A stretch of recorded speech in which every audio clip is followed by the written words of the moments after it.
अचलपूर विधानसभा मतदारसंघातील कोटी रुपयाचा विकास निधीत वरुड विधानसभा मतदारसंघात गेल्याच्या बातम्या सोशल मीडियावर व्हायरल झाल्या। याच बातमीचा खुलासा करण्याकरता अचलपूर विधानसभा मतदारसंघाचे आमदार प्रवीण तायडे यांनी 30 ऑगस्ट रोजी अमरावती येथे पत्रकार परिषदेतून गंभीर खुलासा केला आहे। माजी आमदार बच्चू कडू यांनी लेटर हेडवर मागील कार्यकाळात मंजूर झालेला हा विकास निधी वरुड मतदारसंघात वळता केल्याचे म्हटले आहे। हा खुलासा करताना आमदार प्रवीण तायडे यांनी बच्चू कडू यांनी दिलेले पत्र हे पत्रकारांना दाखवलेत। यात उपमुख्यमंत्री अजित पवार यांच्याही पत्राचा समावेश आहे। अचलपूर विधानसभा मतदारसंघात बच्चू कडू यांचा पराभव झाल्याने त्यांनी नैराश्यातून दिलेला निधी मोर्शी मतदारसंघात वळता केल्याचाही आरोप प्रवीण तायडे यांनी केला आहे।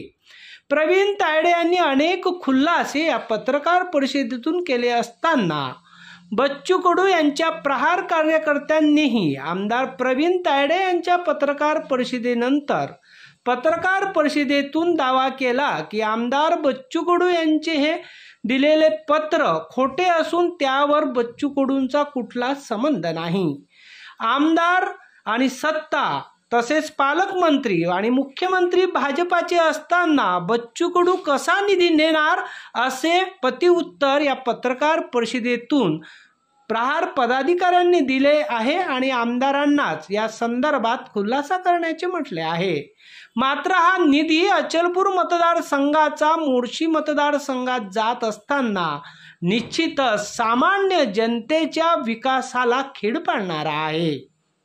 त्यांनी त्यांच्या अधिकृत पेजवरून त्यांच्या कार्यकर्त्यांच्या माध्यमातून त्यांच्या चेलेचपाट्याच्या माध्यमातून चित्राच्या रूपात प्रकाशित करण्याचा प्रयत्न केला की मतदारसंघात उपलब्ध आहे वगैरे वगैरे। माझ्यावर एक प्रकारे सोडून उगवण्याचा प्रकार कशात भेटत नाही। तर विविध काही म्हणजे नोंदणीकृत नसलेले पेपर याच्या माध्यमातून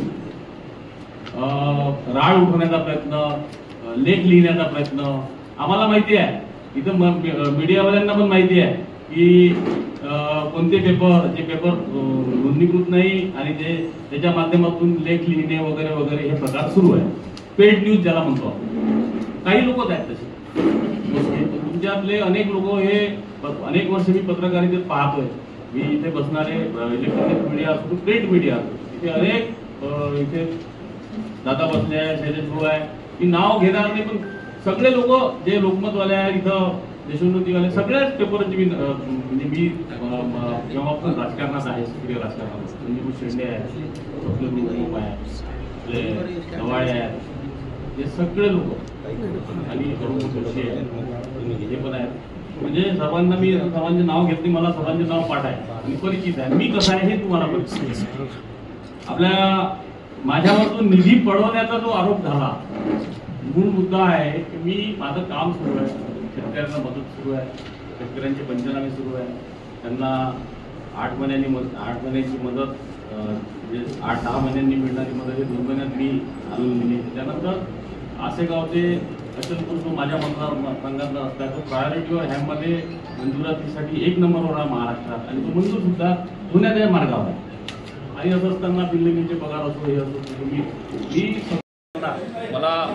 कागदपत्र मंत्रालयातून काढले असता त्यात तुम्हाला दिलेलंच आहे की साक्षांकित केलेल्या प्रमाणित केलेल्या प्रती आहे की स्वतःच्या तत्कालीन आमदार बच्चू कडूंच्या लेटर पॅडवरती त्यांनी स्वतःच्या सहीने केलेल्या पत्रावर अजितदादांना दिलेल्या पत्रावर अचलपूर चांदूर बाजारचा निधी हा नगर परिषद क्षेत्रातला निधी हा वरुड मोर्शीमध्ये वळता केलेला आहे आणि माझं नाव घालून त्या नगर परिषदेच्या आणि जिल्हा परिषदेच्या तोंडावर लोकांमध्ये संभ्रम निर्माण करण्याचा प्रयत्न करत आहे की मी मतदारसंघ विकला, मी मतदारसंघाच्या बाहेरचा आहे वगैरे वगैरे। हे सुद्धा बाहेरचेच होते, यांना निवडून दिलं लोकांनी तेव्हा हा प्रतिप्रश्न लोकांनी केला काय? म्हणजे हा तर डॉक्टर बाबासाहेब आंबेडकरांच्या संविधानाचा अपमान केल्यासारखी गोष्ट आहे। म्हणून या सर्व गोष्टींना फाटा फोडण्यासाठी मी सर्वांच्या समोर हे सगळे पत्रक दिलेले आहे आणि त्याचा पूर्ण भंडाफोड केलेला आहे आणि हे त्यांची सवय आहे अजूनही। की याच्या माध्यमातून दुसऱ्याला उघडं पाडणे आणि त्यांच्यात संभ्रम निर्माण झाले. निधी कळवण्यामागचं नेमकं कारण काय असावं ते आता मला नाही माहिती, त्यांची इच्छा बरेच आणि त्यांनी 20 वर्ष त्यांना लोकांनी प्रेम दिलं, त्यांना लोकांना मूर्ख बनवून किंवा त्यांना एवढं प्रेम दिलं असतानाही फक्त पाडलं म्हणून त्यांचा वचपा काढण्यासाठी त्यांनी मतदारसंघातला निधी हा मोर्शी मतदारसंघात घेऊन गेले. आता काय भूमिका आहे तुमची आगामी काळात? हा निधी परत आणायचा आहे आणि जर नाही आणली तर मी माझ्या वैयक्तिक आमदार निधीच्या माध्यमातून हीच सर्व कामं मी स्वतः आणणार आहे आणि जनतेचं सांत्वन करणार. तुमची बदनामी झाली म्हणता तुम्ही याबद्दल काही कोर्टात जाणार का? माननी दावा ते मी वकिलांशी सल्ला घेऊन याच्याबद्दल निर्णय घेईन.